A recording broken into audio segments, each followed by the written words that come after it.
The Wind River begins in the Wind River Range just east of Togwotee Pass off the reservation. The drainage from Fort Washakie south forms what's called the Little Wind.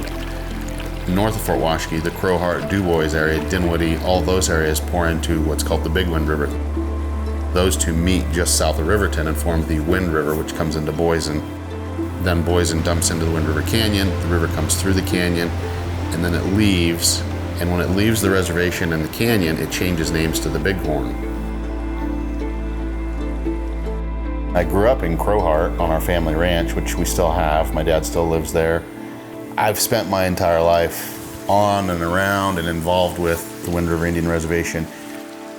We have two tribes, the Eastern Shoshone and the Northern Arapaho.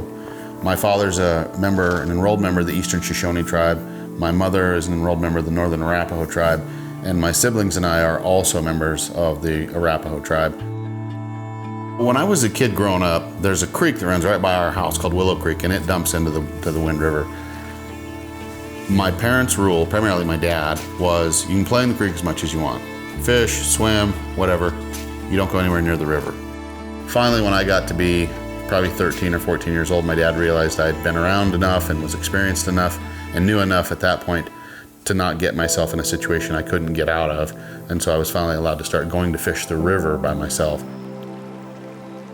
I knew it was a special place because of the size of the fish, but I also had a great reverence and respect for it because I was scared. I was taught to be scared of it when I was young. As I grew old enough to be able to fish it on my own, then I realized what a special river it was and how good the fishing can be. For me, personally, there needs to be some place left that's just a little bit different, that's a little bit like it used to be, just the quality of fish. The fact that they'll eat the flies they eat and that they're not super difficult to catch. You don't have to have 7x fluorocarbon. It's still a very dynamic fishery with as nice a wild brown trout population as there is.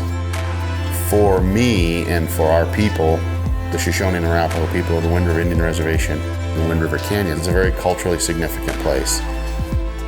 My place is to be here and, I wouldn't say watch over it, but to be a part of knowing that we're protecting a resource that's very special to us, not necessarily because it has great trout fishing, but for a lot of other reasons.